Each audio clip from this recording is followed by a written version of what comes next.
능력이라는 제목으로 주님의 말씀을 같이 묵상합니다. 텍사스에 가면 예이츠 풀 지역이라는 곳이 있는데 이것은 굉장히 유명한 유전지대입니다. 지금은 엄청나게 부유한 지역으로 이름이 높지만 유전이 발견되기까지는 그저 평범하고 어쩌면 참 가난하고 어려웠던 척박한 곳이었었습니다. 특별히 1930년대 초 미국의 대공황 때에 이라 예이츠라고 하는 사람이 그 지역에 거대한 농장을 운영하고 있었는데 너무너무 힘들고 어려워서 부채 때문에 불경기 때문에 정부의 보조까지 받아가면서 근근히 이 목장을 운영해가고 있었습니다. 그러던 어느 날 모 정유회사가 이 예이츠가 운영하는 목장에 와서 갑작스럽게 제안을 합니다. 석유 시추 작업을 좀 한번 해봤으면 좋겠다 이야기를 해요. 근데 놀랍게도 그 광대했던 목장에서 석유가 생산되기 시작을 했던 거예요. 얼마나 많은 양이 있었느냐, 하루에 이렇게 퍼낼 수 있는 양이 당시 돈으로 250만 불이랍니다. 의료인들이 통이 커서 별로 안 놀래요. 1년에 치면은요 9억 달러나 되는 그 어마어마한 양의 석유가 그 땅 가운데 매장되어져 있었던 것입니다. 결국 이 이라 예이츠는요 엄청난 갑부였어요. 너무나도 많은 것을 가지고 있었지만 현실은 형편없이 가난하고 척박하고 곤고한 가운데 하루하루를 살았던 겁니다. 만약에 목장에서 석유가 발견되지 않았다면 그 인생이 어떻게 끝났을까 참 궁금하기까지 합니다. 여러분, 우리가 이 예이츠 풀의 이야기를 들으면은 많은 분들의 마음에 그런 생각이 들 거예요. 참 어리석다. 어쩌면 그렇게 모르고 살아갈 수가 있을까? 나는 그러지 않을 거야 생각할 수도 있습니다. 그런데 여러분, 안타깝게도 오늘 우리는 이 이라 예이츠, 이 영혼보다 훨씬 더 어리석게 살아갈 때가 많이 있습니다. 이유가 있다면 우리는 예이츠 풀보다도 더 크고 더 온전하고 더 많은 은혜가 있는 하나님의 말씀을 가지고 살아가지만 그 가치를 우리가 모르고 살아가기 때문에 그렇습니다. 이민자로 이 땅을 살아갈 때 모든 영혼들이 가지고 있는 공통점이 있습니다. 잘 되기를 원합니다. 번성하기를 원하고요, 창성하게 되기를 원합니다. 그렇다면은 예이츠 풀보다도 더 큰 하나님의 말씀의 능력, 여러분 온전히 누리며 살아가기를 소원합니다. 여러분, 우리가 이 땅을 능력 있게 살아가지 못하는 이유가 있습니다. 하나님 말씀의 능력에 관해서 체험이 없고요, 또 그 말씀을 통해 내 삶에 변화되어진 그 많은 간증거리가 없기 때문에 하나님 말씀을 저희들이 외면하고 살아가는 경우가 너무나도 많이 있습니다. 오늘 본문 가운데 44절 처음 부분을 한번 보시기 원합니다. 예수께서 외쳐 가라사대라고 이야기합니다.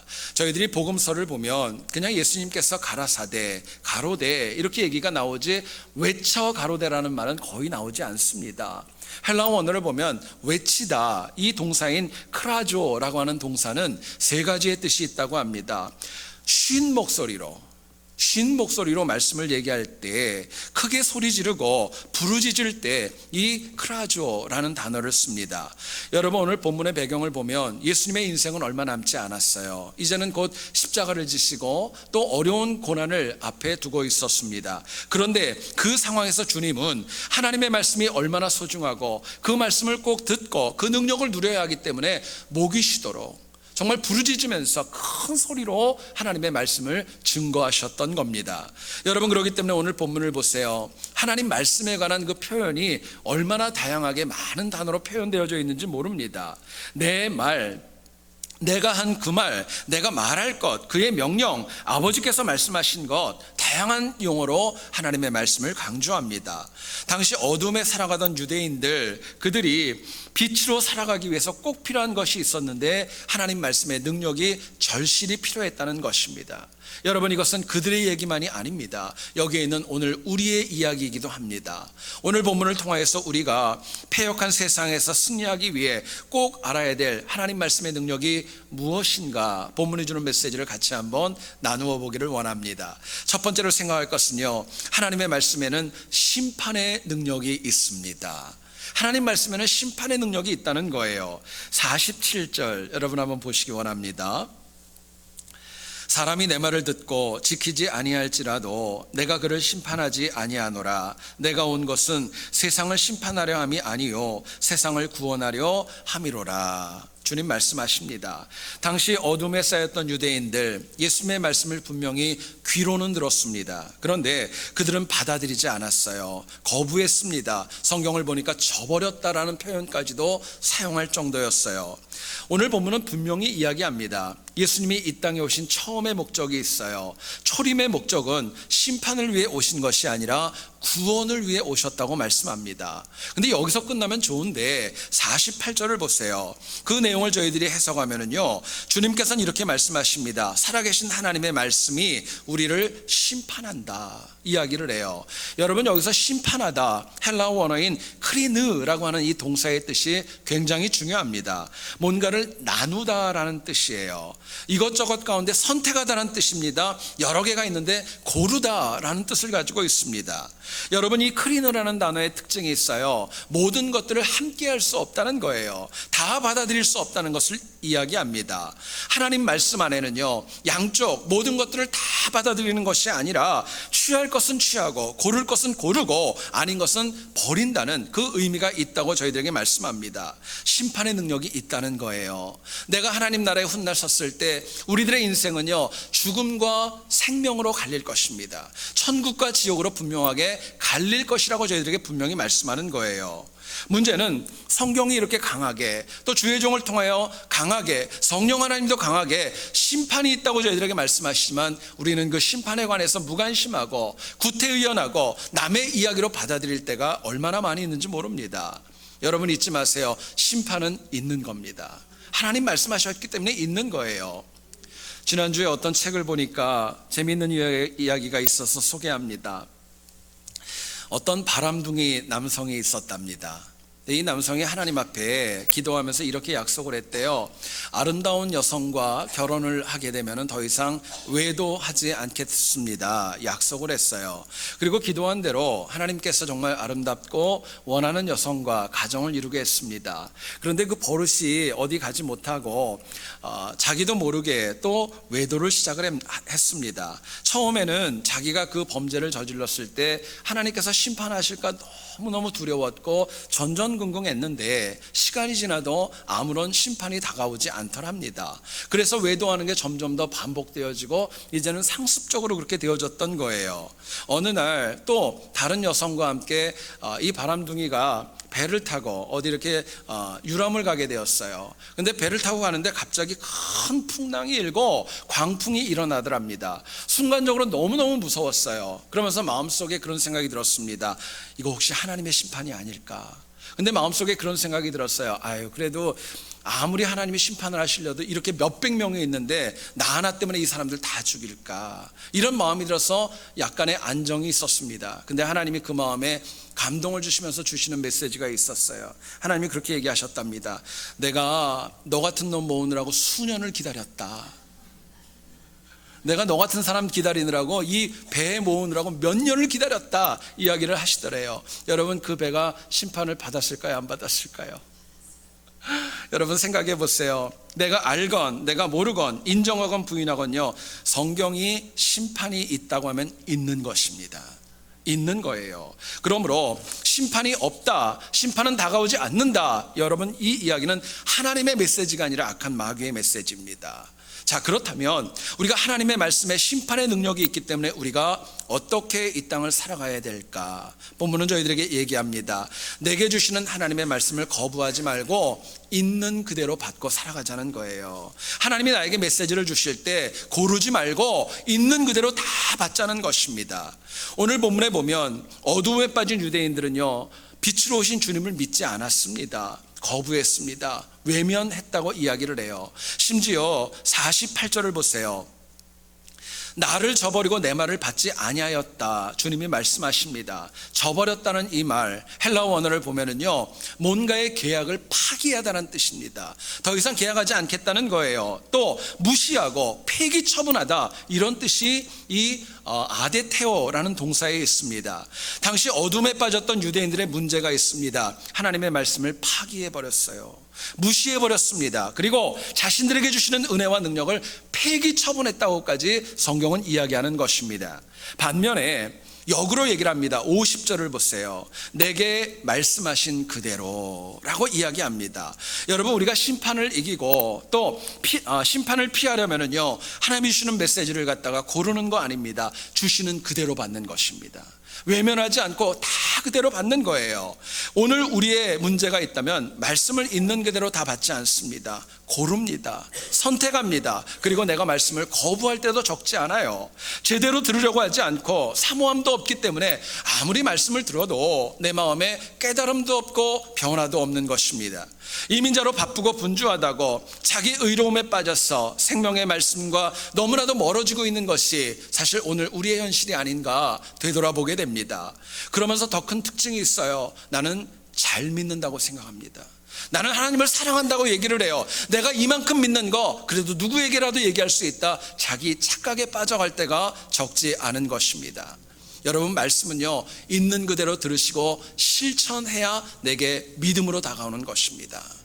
출애굽기를 보면 홍해 사건이 있기 전에 모세와 아론은 물론이고 이스라엘 백성들 모두가 다 하나님의 말씀과 약속과 또 그 도전을 받게 됩니다. 그런데 특별히 출애굽기 14장 4절을 보면 맨 끝에 그렇게 나옵니다. 무리가 그대로 행하니라. 하나님이 주신 말씀에 대해서 이스라엘 백성들도 외면하고 거부하고 거기에 대해서 말씀을 저버리지 않고 다 그대로 행하겠다고 약속을 하고 결단을 하게 됩니다. 근데 막상 애굽의 군대가 홍해를 건너가지고 공격하며 다가왔을 때에 많은 이스라엘 백성들 순종하겠다고 얘기를 했지만 그들의 태도가 완전히 바뀌고 모세를 향해 원망하기 시작합니다. 애굽에 매장지가 없어가지고 우리를 이곳으로 불렀느냐, 네가 이렇게 힘들게 했다. 많은 원망과 불평을 쏟아놓게 됩니다. 여러분, 제 얘기를 잘 들어보세요. 진짜 믿음을 평가하려면요, 말씀을 듣는 순간에 평가되는 거 아닙니다. 들은 말씀을 얼마나 실천하는가, 여기서 내 믿음이 결정되어지는 것입니다. 그게 믿음이에요. 여러분, 성숙한 영혼의 특징이 있습니다. 하나님이 주시는 말씀이 힘들고 어려워도 있는 그대로 다 받아요. 그러나 어리석은 영혼의 특징이 있다면 말씀을 듣고 기쁨으로 나름대로 듣기는 듣는데 결정적인 순간에 하나님의 말씀이 내 이야기가 아니라 내가 내 마음대로 내 삶을 이끌어가는 그런 어리석음에 빠질 때가 적지 않은 것입니다.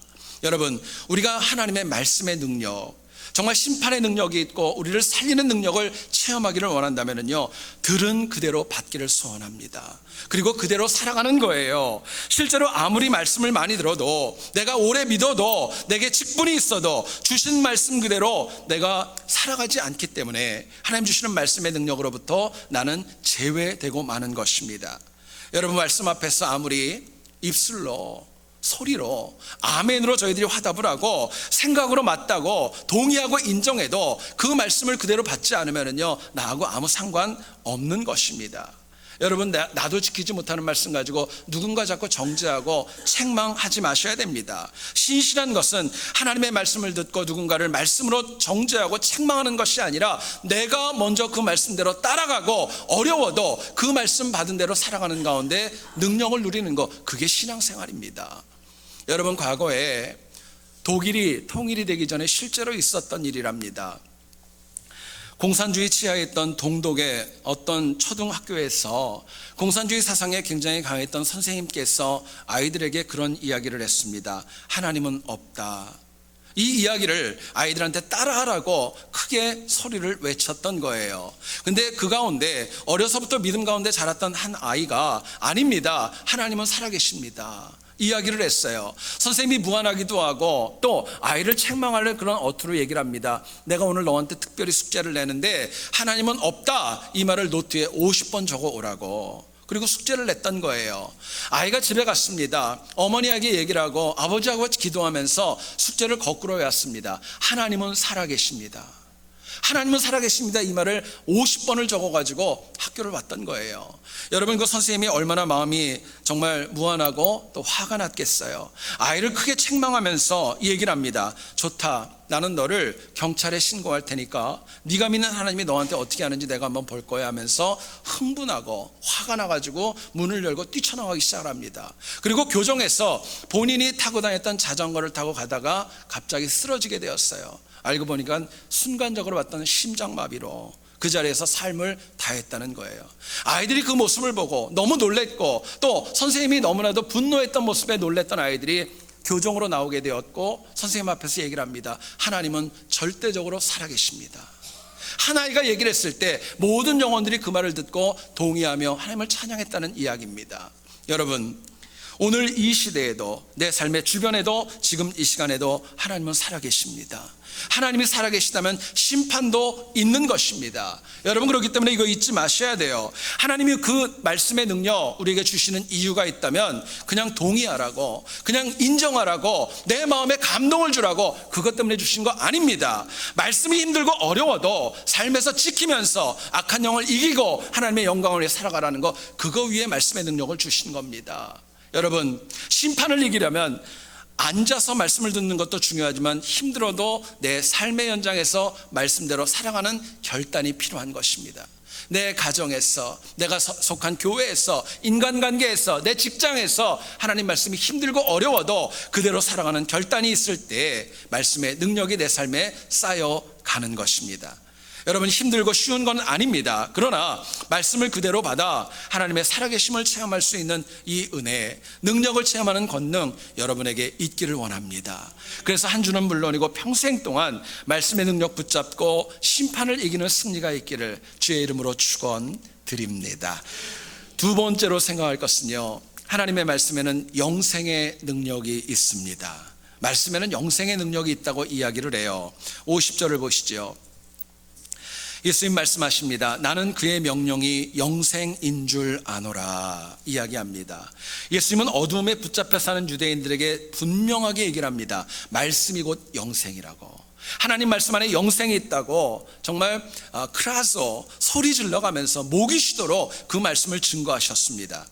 당시 유대인들이 가지고 있는 좋지 않은 생각이 있었어요. 본래부터 그들은 선민의식이 있었기 때문에 율법을 지킨다면 이미 구원이 자기들에게 있다고 믿었습니다. 그러나 그들은 율법을 주셨던 예수님, 하나님을 이미 박해하고 저버렸기 때문에 사실상으로는 영생과는 거리가 가깝지 않았던 거예요. 결국 유대인들 자신들은 나한테 영생이 있어 믿었지만은요, 사실은 영생과 전혀 무관했고 영생과 적대시하는 관계 가운데 그들은 살아갔던 것입니다. 그래서 성경은 얘기를 합니다. 그들이 어두움 가운데 있었다고 분명히 저희들에게 이야기하는 거예요. 여러분, 영생이 무엇이죠? 영생은 죽지 않는 것입니다. 멸망하지 않는 것입니다. 영원히 사는 것입니다. 여러분, 이 영생은 이 땅의 삶을 다한 다음에 말씀의 능력을 가지고 살았던 영혼들에게 하나님이 값없이 주시는 은혜입니다. 하나님의 선물이라고 얘기를 해요. 여러분, 가만히 한번 보세요. 사람은 누구나가 다 죽는다는 거 두려워합니다. 죽음 앞에 서게 되면은요, 너무너무 두려워해요. 겁냅니다. 그런데 생각해보면 왜 그럴까? 누구도 죽음을 온전하게 경험한 영혼이 많지 않기 때문에 그렇습니다.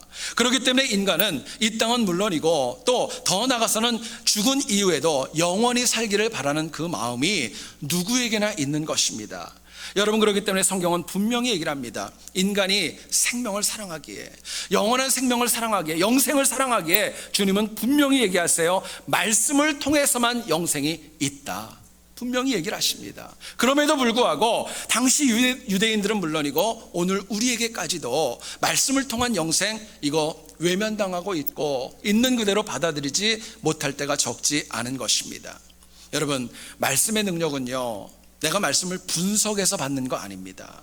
연구해서 받는 것도 아닙니다. 내가 그것을 공부한다고 받는 것도 아니에요. 하나님의 말씀의 능력은 주시는 그대로 받을 때 받는 것입니다. 그게 말씀의 능력이에요. 자, 그렇다면 우리가 하나님의 말씀에 영생의 능력이 있기 때문에 과연 어떻게 살아가야 될까? 본문은 저희들에게 이렇게 얘기를 합니다.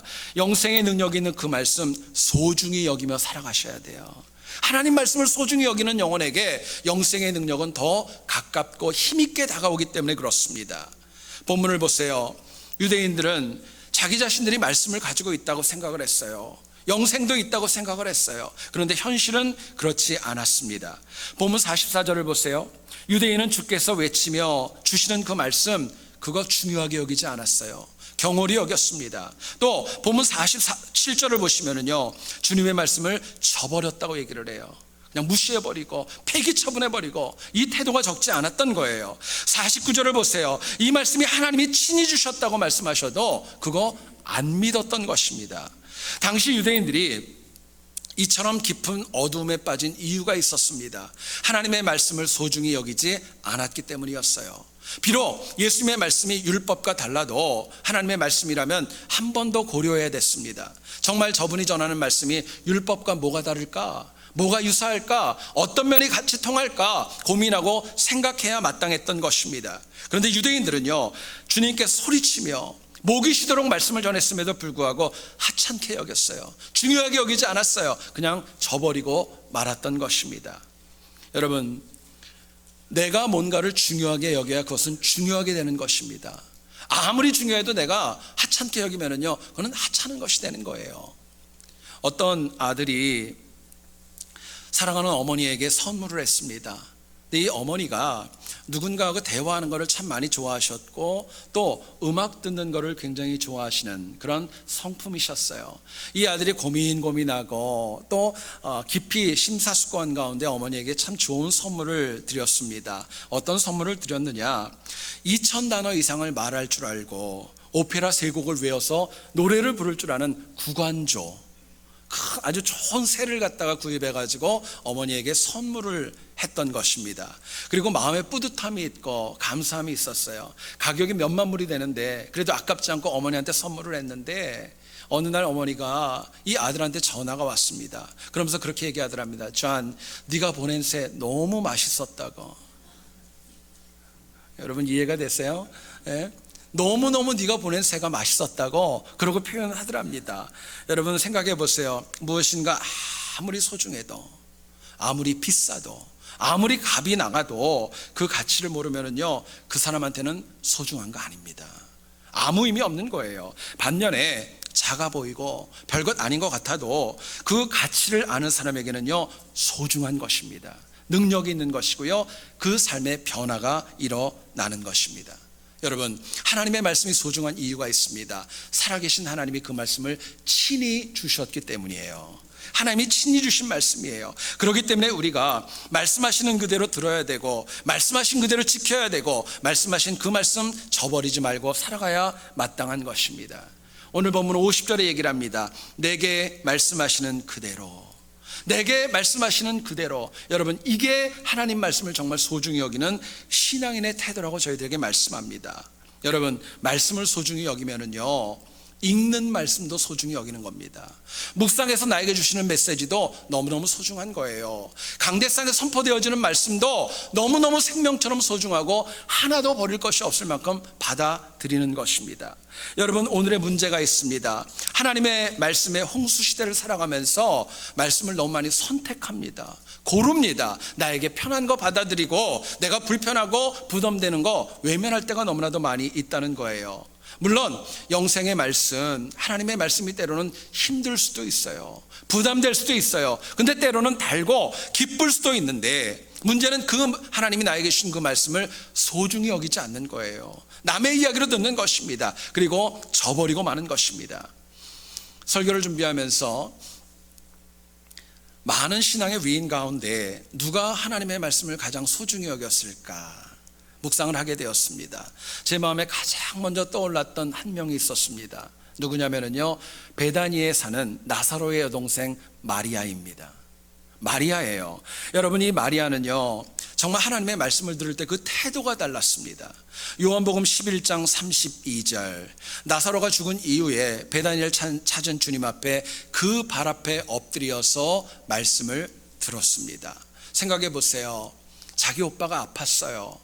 예수님 보러 좀 와달라고 부탁을 했는데 늦게 오셔서 이미 죽은 지 나흘의 시간이 지난 겁니다. 마음에 원망도 있지 않았겠어요? 근데 그 주님을 봤을 때 처음 모습이 그 발 아래 엎드려 그 말씀을 들었던 것입니다. 누가복음을 보면 10장 39절에 마리아는 주의 발치에 앉아서 말씀을 들었다 이야기를 합니다. 요한복음 12장 3절, 값비싼 향유를 주님 발에 붓고 자기 머리털로 닦았다라고 이야기합니다. 여러분, 머리털로 주님의 발을 닦을 때 자기는 낮아졌을 것이 분명하지 않겠어요? 생각해 보면 마리아에 관한 기사는 그렇게 성경에 많이 나오지 않습니다. 근데 이 여인이 나올 때마다 특징이 있다면요, 겸손하게 하나님의 말씀을 소중히 여기며 그 앞에 엎드렸다라고 저희들에게 이야기합니다. 생각해 보세요. 왜 이랬을까? 왜 이렇게 낮아졌고 왜 이렇게 말씀을 소중히 여겼을까? 다른 것 아닙니다. 비록 사랑하는 오빠가 죽었지만 오빠만큼 말씀도 중요했던 겁니다. 값비싼 향유 너무너무 비싸고 너무 소중했지만 그것보다 더 하나님의 말씀이 중요했기 때문이었어요. 예수님은 이처럼 말씀을 소중히 여겼던 마리아, 마태복음 26장 13절에서 이 여인을 이렇게 축복해 주십니다. 들어보세요. 내가 진실로 너희에게 이르노니 온 천하에 어디서든지 이 복음이 전파되는 곳에는 이 여자가 행한 일도 말하여 그를 기억하리라. 이야기하세요. 말씀을 소중히 여기는 영혼의 특징이 있습니다. 이 땅에 복이 있고 내세에 복이 있고 영원한 복이 있다고 저희들에게 말씀합니다. 세상에 이것처럼 큰 은혜 어디 있어요? 이것처럼 우리가 꼭 취해야 될 그 능력과 사랑이 어디에 있겠습니까? 여러분, 그렇기 때문에 우리는 세상 그 무엇보다 많은 것들이 필요하고 우리의 삶에 필수적인 것이 많이 있지만 하나님 말씀의 능력 소중히 여기기를 소원합니다. 여러분, 오늘의 문제가 있어요. 소중히 여겨야 될 것과 하찮게 여겨야 될 것, 그거 우리가 잘 구분하지 못합니다. 소중히 여겨야 되는데요, 하찮게 여겨요. 하찮게 여겨야 되는 것을 갖다 소중히 여길 때도 우리에게 적지 않습니다. 역사를 보면 비행기로 세계 일주를 처음으로 성공했던 분이 있습니다. 린드버그 대위라는 분이 있었는데요, 이분이 세계 일주를 마친 다음에 프랑스에 도착을 하여서 수많은 사람들의 환영을 받게 되었고 또 많은 기자들이 와서 인터뷰를 하면서 사진을 찍고 대서특필로 기사를 냈습니다. 근데 그때 당시 유명했던 담배 회사의 사장이 와가지고 린드버그에게 갑작스럽게 제안을 합니다. 우리 회사의 담배를 손에 들고 사진 한 장만 찍어주시면 당시 돈으로 5만 불의 돈을 드리겠다고 이야기를 했던 거예요. 생각해보면 참 달콤한 유혹이 아닐 수 없습니다. 근데요, 이 린드버그가 참 놀라운 고백을 합니다. 그 담배 사장에게 이렇게 얘기를 했답니다. 나는 세례받은 기독교인입니다. 나는 세례받은 기독교인입니다. 이 이야기를 하면서 거부했던 거예요. 당시 믿지 않던 많은 기자들도 이 린드버그 대위의 그 고백에 많은 감동이 되었고 세계 곳곳에 대서특필이 되어졌다고 합니다. 특별히 많은 기독교인들이 신문을 보고 린드버그가 하고자 하는 일에 정말 십시일반으로 모금 운동을 하게 되었고 이 담배 회사 사장이 내놓고자 했던 5만 불보다 더블로 되는 10만 불 이상의 돈을 모금해서 그 영혼에게 전달해서 일할 수 있게 도왔다고 합니다. 여러분, 진짜 신앙인은요, 결정적인 순간에, 정말 중요한 순간에 세상적인 것보다 하나님의 것을 선택하며 쓰임받습니다.